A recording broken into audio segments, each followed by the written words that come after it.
എൻ്റെ കൂടെ ഒരു ബാധയുണ്ട്, ഒരു യക്ഷിയുണ്ട് എൻ്റെ കൂടെ. അത് എവിടുന്നാണ് എൻ്റെ കൂടെ വന്നത് എന്നുള്ളതിനെക്കുറിച്ച് അറിയില്ല. പക്ഷെ അത് വന്നത് മുതൽ ആണ് എൻ്റെ പ്രശ്നങ്ങൾ ആരംഭിക്കുന്നത്. ഇന്നും ഇവിടെ തന്നെയാണ്, അല്ല അതേ ദിവസം തന്നെയാണ്. അടുത്ത ദിവസത്തേക്ക് വേണ്ടിയിട്ടുള്ളതും കൂടി ഞങ്ങളടുത്ത് സംസാരിച്ചിട്ട് ഇവിടുന്ന് പോകാമെന്ന് വിചാരിച്ചു. ഇനി ചിലപ്പോൾ ഞാൻ ഈ ഒരു ഇരുട്ടുമുറിയിൽ തന്നെ ഇരുന്ന് സംസാരിച്ചോളണം നിർബന്ധമില്ല. വിഷയങ്ങൾക്കാണ് പ്രാധാന്യം. ചിലപ്പോൾ തറവാട്ടിൽ നിന്നായിരിക്കും സംസാരിക്കുന്നുണ്ടാവുക, ചിലപ്പോൾ മറ്റെവിടുന്നെങ്കിലും ആയിരിക്കും. ഗ്രാജ്വലി നമുക്ക് ഇവിടേക്ക് എത്താൻ എത്തും എന്ന് തന്നെ വിചാരിക്കുന്നു. സോ അമ്മയുടെ വിശ്വാസം ഞാൻ പറഞ്ഞല്ലോ. അമ്മ കുറച്ച് ഈ ദൈവവിശ്വാസം, കുറച്ചല്ല അത്യാവശ്യം കൂടുതൽ ദൈവവിശ്വാസമൊക്കെ ഉള്ള ഒരാളാണ്. ഞാൻ ചെറുപ്പം മുതലേ അതൊക്കെ കേട്ട് വളർന്ന ഒരാളാണ്. അതുകൊണ്ട് തന്നെ എൻ്റെ പല സുഹൃത്തുക്കളുണ്ട്, അവർ പറയും നിന്നോടൊക്കെ പണ്ടേ ഞാൻ പറഞ്ഞാലേ ദൈവമില്ല, പിന്നെന്തിനാ അതൊക്കെ വിശ്വസിക്കാൻ പോയത്. ഞാൻ ശരിക്കും പറഞ്ഞു കഴിഞ്ഞാൽ അത്യസം എന്ന് പറയുന്ന ഇതിൽ ഞാൻ എൻ്റെ 19-ാമത്തെ വയസ്സ് 20-ാമത്തെ വയസ്സ് ഡിഗ്രി ആ സമയമായപ്പോഴാണ് ഞാനൊരു അന്വേഷകനായത്. ദൈവമുണ്ടോ ദൈവമില്ലേ എന്നുള്ളൊരു അന്വേഷണത്തിലേക്ക് ഞാൻ പോയതും ഇന്നത്തെ അവസ്ഥയിലേക്ക് ഞാൻ എത്തിയെന്ന്. ഞാനൊരു ഫ്രീ തിങ്കറാണ്. ഞാനൊരു അത്യസ്റ്റ് ആണെന്ന് ഞാൻ പറയുന്നില്ല, ഞാനൊരു റാഷണലിസ്റ്റ് ആണെന്ന് ഞാൻ പറയുന്നില്ല. I M A free thinker. എന്താണ് ഫ്രീ തിങ്കിങ് എന്ന് ചോദിച്ചു കഴിഞ്ഞാൽ എനിക്കതിന് പറയാൻ പറ്റുന്ന ഒരു ഉത്തരം, എൻ്റെ ചിന്തകളെ ആരും കെട്ടിയിട്ടിട്ടില്ല. യുക്തിവാദിയും കെട്ടിയിട്ടില്ല, അന്ധവിശ്വാസിയും കെട്ടിയിട്ടിട്ടില്ല. നമ്മൾക്ക് അപ്പം തോന്നുന്ന ഒരു കാര്യം, എന്നോട് ഇപ്പം എൻ്റെ സുഹൃത്തുക്കൾ പല ആൾക്കാരും ഉണ്ട് ഇതേപോലെ യുക്തിവാദികളും അതേപോലെ തന്നെ വിശ്വാസമുള്ള ആളുകളും എല്ലാവരും ഉണ്ട്. ഒരുമിച്ച് ഞാൻ പലപ്പോഴും ചർച്ച ചെയ്യുമ്പോഴും ഞാൻ പറയുന്നൊരു പോയിന്റ് എന്താണെന്ന് വെച്ച് കഴിഞ്ഞാൽ, മരിച്ച വീട്ടിൽ പോയിട്ട് ചിരിക്കാതിരിക്കുക എന്നുള്ളതാണ് ഏറ്റവും വലിയ യുക്തി. അങ്ങനെ നോക്കുമ്പോൾ എല്ലാവരും യുക്തിവാദികളല്ലേ. നമ്മൾ മരിച്ച വീട്ടിൽ പോയിട്ട് ചിരിക്കുമ്പോൾ അയ്യോ അവർക്ക് അത് വിഷമാവുമല്ലോ, അതുകൊണ്ട് നമ്മൾ ചിരിക്കുന്നില്ല എന്ന് നമ്മൾ സ്വയം ചിന്തിച്ചിട്ട് ചിലപ്പോൾ നമ്മുടെ ഇമോഷൻസിനെ കൺട്രോൾ ചെയ്യും. അതൊരു തരത്തിലല്ല, അതാണ് ഏറ്റവും ബേസ് യുക്തി. അപ്പം അങ്ങനെ നോക്കുകയാണെങ്കിൽ എല്ലാവരും യുക്തിവാദികളാണ്. ഇവിടെ ഞാൻ പറഞ്ഞ പോലെ അമ്മ വളരെ ചെറുപ്പം മുതലേ പുരാണ കഥകളും പിന്നെ ദൈവികമായിട്ടുള്ള കഥകളും ഒക്കെ പറഞ്ഞു കേട്ടിട്ടാണ് ഞാൻ വളർന്നിട്ടുള്ളത്. അമ്മയുടെ സീരീസ് കണ്ടിട്ടുള്ള നിങ്ങൾക്ക് മനസ്സിലാവും അമ്മയുടെ ഒരു ലൈഫ് സ്റ്റൈൽ എന്താണെന്നും അമ്മ പറയുന്ന വിഷയങ്ങൾ എന്തൊക്കെയാണെന്നൊക്കെ. സോ പ്രേതങ്ങളായാലും ഭൂതങ്ങളായാലും ദൈവങ്ങളായാലും ചാത്തനായാലും മാടനായാലും മൃതയായാലും ഈ പറയുന്ന കഥകളൊക്കെ എനിക്ക് വന്നിട്ടുള്ള അമ്മയുടെ അടുത്തുനിന്ന്. അച്ഛൻ ന്യൂട്രലാണ്, പക്ഷേ അച്ഛൻ ദൈവവിശ്വാസിയാണ്. ചിലപ്പോൾ ഞാൻ ഒരു ഈ ദൈവവിശ്വാസത്തിൽ അമ്മേനെ തമാശയായിട്ട് അമ്മേനെ ബീറ്റ് ചെയ്യാൻ ശ്രമിക്കുമ്പോൾ അച്ഛൻ ചിലപ്പോൾ ചിരിച്ചു നിൽക്കാറാണ് പതിവ്. അച്ഛൻ ഒരിക്കലും എന്നോട് ഡിബേറ്റ് ചെയ്തിട്ടില്ല, അച്ഛൻ അത് വിടും. പക്ഷേ അച്ഛൻ അമ്പലത്തിൽ പോകുന്ന ഒരാളാണ്, വഴിപാടുകൾ ചെയ്യുന്ന ഒരാളാണ്. എൻ്റെ മോനെ രാവിലെ സ്കൂളിൽ പോകുമ്പോൾ നിർബന്ധിച്ചുകൊണ്ട് ചന്ദനം തൊടിയിക്കുകയും ഭസ്മം തൊടിയിക്കുകയും ചെയ്യുന്ന ഒരാളാണ്. ഈ ചന്ദനം തൊടുക ഭസ്മം തൊടുക എന്ന് പറയുന്നതും അന്ധവിശ്വാസവും തമ്മിൽ എന്താണ് ബന്ധം എന്ന് വെച്ച് കഴിഞ്ഞാൽ ഒരു ബന്ധമില്ല. അതൊക്കെ ഓരോരുത്തരുടെ ഇഷ്ടങ്ങളാണ്. സോ അതൊന്നല്ല നമ്മുടെ വിഷയം. അപ്പം അമ്മ അങ്ങനെയാണ് ഓരോ വിഷയങ്ങളെയും കാണുന്നത്. സോ എനിക്ക് ഭയങ്കരമായിട്ട് ചുമ വന്ന സമയത്ത് അമ്മ കടുകും മുളകും ഉപ്പും ചേർത്ത് ഒഴിഞ്ഞ് അടുപ്പിലിട്ട് കത്തിക്കുക എന്നൊക്കെ പറയുന്ന കാര്യങ്ങളുണ്ടല്ലോ. ഇവിടെ ഫ്ലാറ്റിൽ ഈ പറയുന്ന അടുപ്പ് ഇല്ല, ഗ്യാസ് മാത്രമല്ല, ഗ്യാസിലിട്ട് കത്തിക്കാൻ പറ്റില്ല. അപ്പോൾ അമ്മയ്ക്കാണെന്നുണ്ടെങ്കിൽ മുകളിലേക്ക്, ഞങ്ങളുടെ ടെറസിൻ്റെ മുകളിലാണ്, മീൻസ് ഇപ്പം ഞാൻ നിൽക്കുന്ന 2ാമത്തെ നിലയിലാണ്, ഇതിൻ്റെ 4ാമത്തെ നിലയുടെ മുകളിലാണ് ഈ വേസ്റ്റ് കത്തിക്കുന്ന ഒരു സാധനം ഉള്ളത്.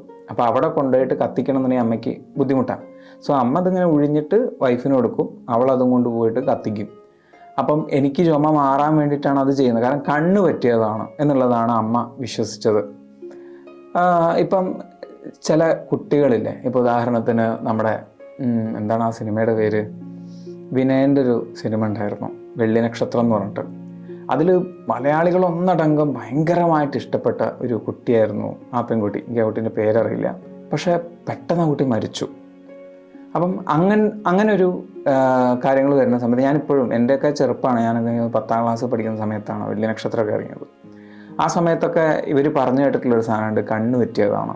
സോ കണ്ണ് പറ്റുക എന്ന് പറയുന്ന ഒരു അവസ്ഥ അതാവാം എനിക്ക് സംഭവിച്ചത്. കാരണം ഞാൻ ഡോക്ടറെ കാണിച്ചു, ENT കാണിച്ചു, പൾമണോളജീനെ കാണിച്ചു.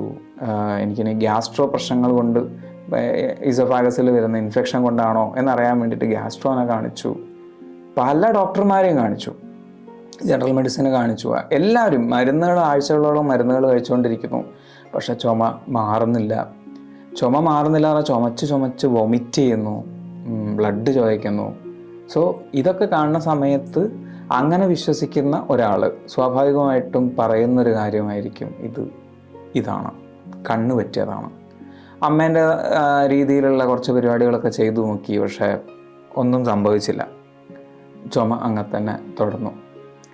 അങ്ങനെ ഞങ്ങൾ ഡോക്ടറെ കാണിച്ചിട്ട് എൻ്റെ പ്രശ്നങ്ങൾ മനസ്സിലായി, അതിന് അഡ്മിറ്റായി. ആ ഒരു ഭാഗം നമുക്ക് പിന്നൊരു ദിവസം പറയാം, കാരണം അത് മറ്റൊരു വിഷയം. സോ അമ്മ അഡ്മിറ്റ് ആയിട്ട് എൻ്റെ അസുഖമൊക്കെ മാറി തുടങ്ങി, ചുമയൊക്കെ മാറി, എനിക്ക് സംസാരിക്കാൻ പറ്റുന്നുണ്ട് എന്ന് പറഞ്ഞിട്ട് 10 ദിവസം കഴിഞ്ഞിട്ട്, അതായത് അഡ്മിറ്റായിട്ട് 10 ദിവസം കഴിഞ്ഞിട്ടാണ് അമ്മ എന്നെ വന്ന് കാണുന്നത്. അമ്മ വന്ന് കണ്ടു. അമ്മ എൻ്റെ അടുത്ത് ആദ്യം പറഞ്ഞ കാര്യം, കുറച്ച് വിശ്വാസങ്ങളുണ്ട് അമ്മയ്ക്ക്, അതിന് തടസ്സം നിൽക്കാതെ അമ്മയുടെ കൂടെ വരിക. ഞാൻ ഓക്കെ എന്ന് തന്നെയാണ് പറഞ്ഞു. അതിൻ്റെ ഒരു എന്താ പറയുക തെളിവാണ് ഇത്. അത് അങ്ങനെ ഒരു വിശ്വാസമാണ്. അപ്പോൾ അമ്മേനെ സംബന്ധിച്ചിട്ട് നമ്മൾ ഈ ഡോക്ടറെ കാണിക്കുന്ന പോലെ, അല്ലെങ്കിൽ മറ്റ് നമുക്ക് ആവശ്യമുള്ള സയൻറ്റിഫിക് റീസൺസ് അന്വേഷിക്കുന്നത് പോലെ അമ്മയുടെ വിശ്വാസമാണ് ആസ്ട്രോളജി. അമ്മ ഭയങ്കരമായിട്ട് ആസ്ട്രോളജിയിൽ വിശ്വസിക്കുന്നുണ്ട്. പക്ഷേ കണ്ട ജ്യോത്സ്യന്മാർ പറയുന്നതൊക്കെ വിശ്വസിക്കില്ല. അമ്മയ്ക്ക് വിശ്വാസമുള്ളൊരു ജ്യോത്സ്യനുണ്ട്. ആ ജ്യോത്സ്യൻ്റെ പേര് ഞാൻ പറയുന്നില്ല. അയാൾ പറയുന്ന വിഷയങ്ങൾ എന്തോ അത് അമ്മയ്ക്ക് വേദവാക്യമാണ്. അത് സംഭവിച്ചിട്ടുമുണ്ട്. അതൊരു സത്യമാണ്. അതിനെ കോയിൻസിഡൻസ് ആയിട്ട് ഞാൻ വിശ്വസിക്കുന്നു. ചില സാഹചര്യങ്ങളിൽ നമുക്ക് അത് ജസ്റ്റിഫൈ ചെയ്യാൻ പറ്റില്ല. അങ്ങനത്തെയും സാഹചര്യങ്ങൾ ഉണ്ടായിട്ടുണ്ട്. അതൊരു സത്യമാണ്. പക്ഷെ നമുക്ക് ഇതിന് കൃത്യമായിട്ടുള്ള പ്രൂഫ് ഇല്ലാത്തത് കൊണ്ട് അതുകൊണ്ടാണ് നടന്നതെന്ന് പറയാൻ പറ്റില്ല. പക്ഷെ അമ്മയ്ക്ക് പറയാം അതാണ് കാരണം. അപ്പോൾ ആ ഒരു എന്താ പറയുക ആസ്ട്രോളജർ, ജ്യോത്സ്യൻ, ആ ജ്യോത്സ്യൻ്റെ അടുത്തേക്ക് അമ്മ ചെന്നു.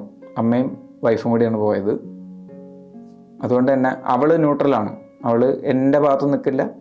അന്ധമായിട്ടുള്ള വിശ്വാസങ്ങളും വല്ലാണ്ടില്ല, എന്നാലും പൂർണ്ണമായിട്ടില്ല എന്നും പറയാൻ പറ്റില്ല. അവൾക്കും ചില വിശ്വാസങ്ങളൊക്കെ ഉണ്ട്.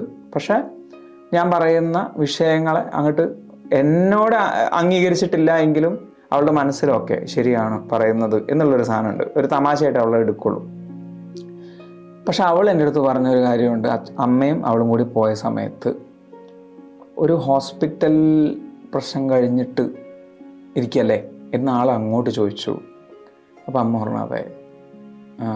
കാരണം എന്താ വെച്ച് കഴിഞ്ഞാൽ അങ്ങനെ പുറത്തേക്കൊന്നും ആളുകളോട് പറഞ്ഞിട്ടുണ്ടായിരുന്നില്ല ഞാൻ ഹോസ്പിറ്റലൈസ്ഡ് ആണ് എന്നുള്ളത്. അത് വളരെ ചുരുക്കം ആൾക്കാർക്ക് മാത്രമേ അറിയായിരുന്നുള്ളൂ ഞാൻ ഹോസ്പിറ്റലൈസ്ഡ് ആണ് എന്നുള്ളത്. സോ അദ്ദേഹം പറഞ്ഞൊരു സാധനം എന്താ വെച്ച് കഴിഞ്ഞാൽ അങ്ങോട്ട് പോയിട്ട് ഇങ്ങോട്ട് വന്നതാണ്. അതായത് ഒരു റിട്ടേൺ ആരും എക്സ്പെക്റ്റ് ചെയ്തിട്ടുണ്ടായിരുന്നില്ല. പക്ഷെ അങ്ങനെ ഒരു റിട്ടേൺ വന്നത് എൻ്റെ ദശ ഇനെന്താ പറയുന്നത്, ഈ കണ്ടകശനി എന്നൊക്കെ പറയുന്ന പോലത്തെ എന്തോ പരിപാടിയാണ്. അപ്പോൾ അതുള്ളത് കൊണ്ടാണ് ഇങ്ങനെ സംഭവിച്ചത് എന്ന് പറഞ്ഞു. ഓക്കെ, അമ്മ അതൊക്കെ കേട്ടു. പക്ഷേ എൻ്റെ മെയിൻ പ്രശ്നം, എൻ്റെ കൂടെ ഒരു ബാധയുണ്ട്, ഒരു യക്ഷിയുണ്ട് എൻ്റെ കൂടെ. അത് എവിടുന്നാണ് എൻ്റെ കൂടെ വന്നത് എന്നുള്ളതിനെക്കുറിച്ച് അറിയില്ല. പക്ഷെ അത് വന്നത് മുതൽ ആണ് എൻ്റെ പ്രശ്നങ്ങൾ ആരംഭിക്കുന്നത്. അപ്പോൾ അത് നമ്മുടെ എത്ര നല്ല എനർജി ആണെങ്കിലും അത് നമ്മുടെ കൂടെ ഉണ്ടെങ്കിൽ അത് പ്രശ്നമാണ്. അത് ചിലപ്പോൾ ശാരീരികമായിട്ട് ബാധിക്കാം. അപ്പോൾ അതുകൊണ്ടാണ് മരുന്ന് പോലും എഫക്റ്റ് ചെയ്യാത്തത് എന്നൊരു ടേം അയാൾ പറഞ്ഞു. മരുന്ന് പോലും എഫക്റ്റ് ചെയ്യാത്തത് എന്ന് പറയുന്നൊരു ടേം അമ്മയ്ക്ക് പോലും അറിയാത്തൊരു സാധനമാണ്. അതൊരു സത്യമായിരുന്നു. കാരണം എനിക്ക് കുറേ സമയത്തേക്ക്, അതായത് ഒരു 12 ദിവസം അഡ്മിഷൻ കഴിഞ്ഞിട്ട് ഞാൻ തിരിച്ച് വീട്ടിലെത്തിയിട്ടും എനിക്ക് മരുന്ന് എൻ്റെ ശരീരത്തിന് എഫക്റ്റ് ചെയ്തിട്ടുണ്ടായിരുന്നില്ല. അതായത് ചുമയ്ക്ക് വേണ്ടിയിട്ട് പൾമണോളജിസ്റ്റ് എനിക്ക് തരുന്ന മരുന്നുകൾ അത് ബാധിക്കുന്നില്ല.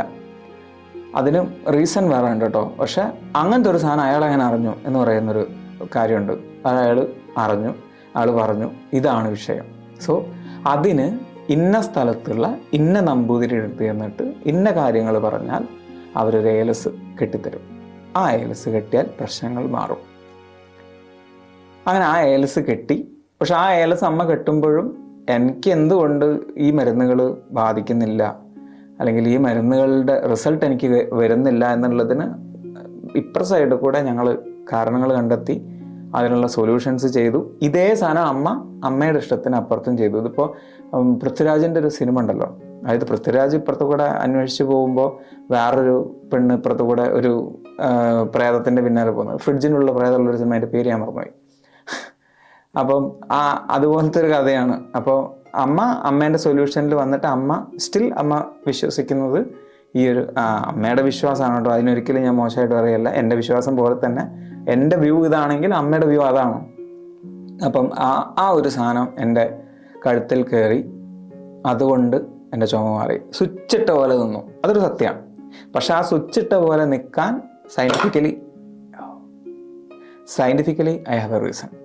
ഞാൻ അപ്പം തന്നെ അമ്മ പറഞ്ഞപ്പോൾ തന്നെ ഞാൻ പറഞ്ഞു, ആ ഒരു ബാധയാണ് എൻ്റെ കൂടെ ഉള്ളത് എങ്കിൽ അതിനെ ഒഴിപ്പിക്കാൻ എനിക്ക് താല്പര്യമില്ല. കാരണം